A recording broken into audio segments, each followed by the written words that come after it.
اب ہم اپنے لیسن نمبر 3 کو دیکھتے ہیں جو ہمارا ڈیجیٹل امیجز اینڈ گرافکس کا لیسن ہے. کسے ہم نے دیکھنا ہے کہ ڈیجیٹل امیج اور گرافک کی کتنی قسمیں ہوتی ہیں اور کس طریقے سے جو ہے ان کو ہم الگ الگ پہچان سکتے ہیں. اس میں پہلی چیز جو ہم نے دیکھنی ہے کہ what are digital images and graphics, یعنی ڈیجیٹل امیجز اور گرافکس دراصل ہیں کیا. تو اس کو ہم یہاں مختصر اس کی جو تشریح ہے، جو اس کی ڈیفینیشن ہے، وہ اس طرح سمجھیں گے کہ کسی بھی ڈیجیٹل مین کے ذریعے سے بنایا گیا امیج یا گرافک ڈیجیٹل امیج یا گرافک کہلاتا ہے، خواہ وہ ڈیجیٹل کیمرے کے ذریعے سے بنایا گیا ہو یا کمپیوٹر کی کسی گرافک ڈیزائننگ اپلیکیشن کے اندر رہ کے وہ بنایا گیا ہو. اب ان کی دو اقسام ہوتی ہیں. یہ kinds of digital images and images جو ہے کہ کیا اس کی دو اقسام ہیں. ایک ویکٹر بیسڈ امیجز ہیں. آپ کی کورس آؤٹ لائن آپ کے سامنے ہے. کائنڈز آف ڈیجیٹل امیجز جو نمبر 2 آپشن ہے ہمارا ڈیجیٹل امیجز اینڈ گرافکس کے لیسن کا. Vector based images, bit map based images, جس میں آگے آپ کو ریسٹر امیجز اور میٹا فائلز بھی لکھا ہوا نظر آ رہا ہے. تو ریسٹر امیج اور بٹ میپ امیج یہ ایک ہی چیز کے دو نام ہیں، ایک ہی قسم کے دو نام ہیں. میٹا فائل سے مراد ویکٹر اور بٹ میپ کا کمبینیشن جو ہے وہ میٹا فائل کہلاتا ہے. تو ویکٹر امیجز کیا ہوتے ہیں اور بٹ میپ امیجز کیا ہوتے ہیں، ان دونوں میں کیا فرق ہے، اس کو دیکھنے کے لیے پہلے ہم دیکھیں گے کہ ویکٹر امیج کیا ہوتا ہے اور اس کو ہم کیسے سمجھ سکتے ہیں. اس کے لیے ہم کورل ڈرا کو اوپن کریں گے. یہ ہمارا کورل ڈرا اوپن ہو گیا. کورل ڈرا 9 ہے. یہاں وہی لوگو اور Islamic academy of communication arts کا جو نام ہے وہ ہمیں لکھا ہوا یہاں اسٹیج کے اوپر اپنے نظر آ رہا ہے. اس کو ہم زوم ان کر کے دیکھتے ہیں. اب دیکھیے کہ زوم ٹول کے ذریعے سے میں نے زوم ان کیا اور اس کو قریب گیا، اس کے اور قریب گیا. آپ دیکھ رہے ہیں کہ 5529% میں زوم ہوا ہوں اس لوگو کے. تو پھر بھی اس کے اندر کوئی بھی کسی قسم کی بھی خرابی پیدا نہیں ہوئی، کسی قسم کی کوئی چیز بریک نہیں ہوئی، کسی قسم کی کوئی پریشانی اس امیج کو یہاں نظر نہیں آ رہی، کیونکہ یہ ایک ویکٹر بیسڈ امیج ہے. اس کو میں زوم آؤٹ کر لیتا ہوں. یہ ایک ویکٹر بیسڈ امیج ہے. ویکٹر امیج جو ہے وہ میتھمیٹیکل کیلکولیشنز کے اوپر بنتا ہے، جو ایک پوائنٹ سے دوسرے پوائنٹ تک سالڈ لائنز کے ذریعے سے، اینگلز کے ذریعے سے کمپیوٹر اپنے میموری کے اندر سٹور کرتا ہے. تو اس کے اندر کسی قسم کی بھی کوئی ٹوٹی ہوئی چیز، کوئی بریک ہوئی ہوئی چیز، کوئی پکسل، کوئی چیز ہمیں نظر نہیں آ رہی ہے. آپ دیکھ رہے ہیں کہ کتنا سالڈ اور کتنا اسموتھ یہ امیج ہے.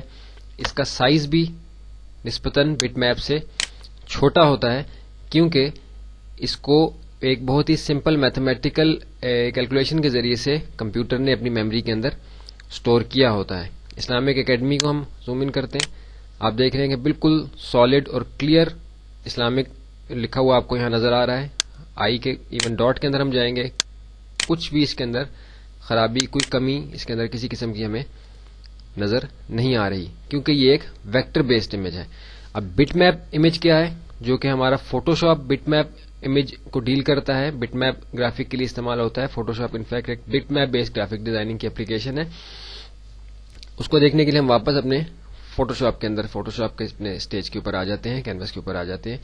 اب آپ دیکھیں کہ جس طریقے سے میں نے Islamic academy of communication arts کے لوگو کو زوم ان کیا تھا، اسی طریقے سے میں ابھی اپنی اس بٹ میپ گرافک ڈیزائننگ کی اپلیکیشن جو ہماری فوٹوشاپ ہے اس میں آ کے اپنے اسی لوگو کو زوم ان کروں گا اسی طریقے سے. اب ہم دیکھیں گے کہ اس کے ساتھ کیا ہوتا ہے.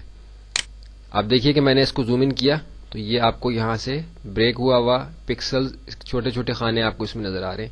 تھوڑا سا اور زوم کرتے ہیں. یہ 1600% زوم ہو گیا. آپ دیکھیں کہ 1600% آپ کو یہاں لکھا ہوا نظر آ رہا ہے، جو اس کی آلموسٹ لمٹ ہے. اس کے بعد یہ زوم ان نہیں ہو سکتا. فوٹوشاپ 7 کے اندر اس سے زیادہ زوم ان نہیں کر سکتے. آپ دیکھ رہے ہیں کہ وہی لوگو جو ہم نے کورل ڈرا کے اندر دیکھا تھا کتنا سالڈ اور کلیئر تھا، اس کے اندر ہمیں یہ چھوٹے چھوٹے خانے اس کے نظر آ رہے ہیں. تو بٹ میپ امیج سے مراد ایسا امیج ہے کہ جس کو کمپیوٹر اپنی میموری کے اندر ان چھوٹے چھوٹے بٹس کے اندر، چھوٹے چھوٹے خانوں کے اندر ریڈ کرتا ہے اور اس کو اپنی میموری کے اندر سٹور کرتا ہے. ہر ایک پکسل کی ایک الگ کلر کی ویلیو ہوتی ہے. جیسے ہم دیکھ رہے ہیں کہ یہاں لائٹ ہے، یہاں کچھ ڈارک کلرز ہیں. ان سارے کے کمبینیشن سے ہمیں جب ہم اس کے ایکچوئل پکسلز پہ جاتے ہیں تو ہمیں یہ کلیئر ایک امیج نظر آتا ہے. جبکہ ہم جب اس کے قریب آتے ہیں تو ہمیں یہ ایسا نظر آتا ہے کیونکہ یہ پکسلز پہ بنا ہوا ہے. اب اس میں اور ویکٹر امیج میں کیا چیزیں فرق ہیں. ویکٹر آپ نے دیکھا کہ جیسے ایک سالڈ لائن کے ذریعے سے بنایا گیا بنتا ہے، ایک سالڈ لائن ایک سالڈ میتھمیٹیکل کیلکولیشن کے ذریعے سے بنتا ہے، اور یہ ہر ایک بٹ کی الگ ایک ویلیو ہوتی ہے.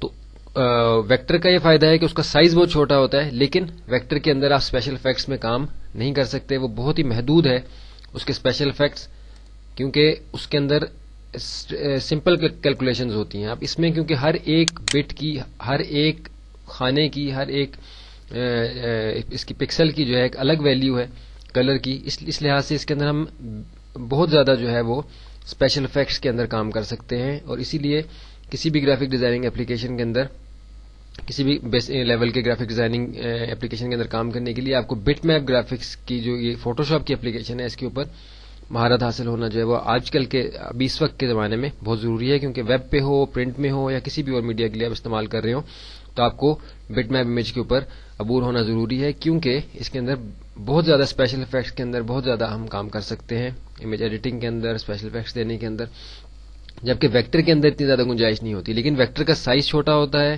اور وہ سالڈ رہتا ہے، اس کے اندر کوئی ریزولوشن کی، کوئی پکسل کی کوئی اس کے اندر ایشو نہیں ہوتا. وہ آپ ایک دفعہ بنا لیں اور کسی بھی سائز میں اس کو بڑا یا چھوٹا کر لیں، وہ افیکٹ نہیں ہوتا. جبکہ ہمیں بٹ میپ امیج کو بنانے سے پہلے جو ہمارا لیسن نمبر 4 میں آئے گا کریٹنگ دا کینوس کے اندر، وہ ہم دیکھیں گے کہ بٹ میپ امیج کو بنانا شروع کرتے ہوئے آپ پہلے ہی سوچ لیتے ہیں کہ آپ نے کس سائز کے اندر کام کرنا ہے.